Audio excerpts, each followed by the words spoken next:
Bangladesh Bharat series নাকি BPL, কোনটা আয়োজন করবে বিসিবি?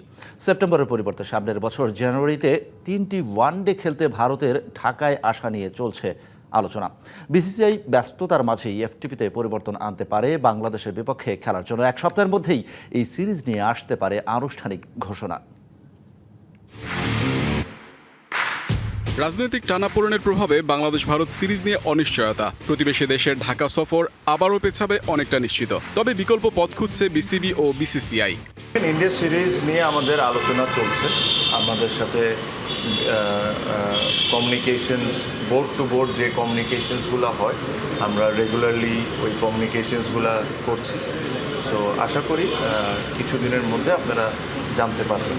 বাংলাদেশের বিপক্ষে সিরিজ খেলতে ক্রিকেট সূচিতে পরিবর্তন আনতে যাচ্ছে ভারত। সেপ্টেম্বর থেকে ফেব্রুয়ারি পর্যন্ত ক্রিকেটীয় ব্যস্ততার মাঝে কাটবে টিম ইন্ডিয়ার সময়। আফগানিস্তানের বিপক্ষে টি-20 সিরিজ দিয়ে শুরু, জানুয়ারির শেষ দিকে অস্ট্রেলিয়ার বিপক্ষে খেলবে 5টি টেস্ট। মাঝে উইন্ডিজ, নিউজিল্যান্ড, শ্রীলঙ্কা ও জিম্বাবুয়ের সাথেও সিরিজ আছে।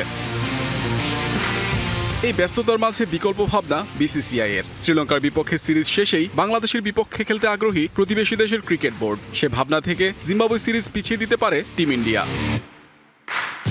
এদিকে ভারত না আসলে ফাঁকা সময় কাজে লাগাতে চায় বিসিবিও। আফগানিস্তানের সাথে আবুধাবি ও শারজাতে 3 ম্যাচের ওয়ানডে ও টি-20 সিরিজ খেলার কথা চলছে বাংলাদেশের। 7 দিনের মধ্যে এই বিষয়ে আসতে পারে আনুষ্ঠানিক ঘোষণা।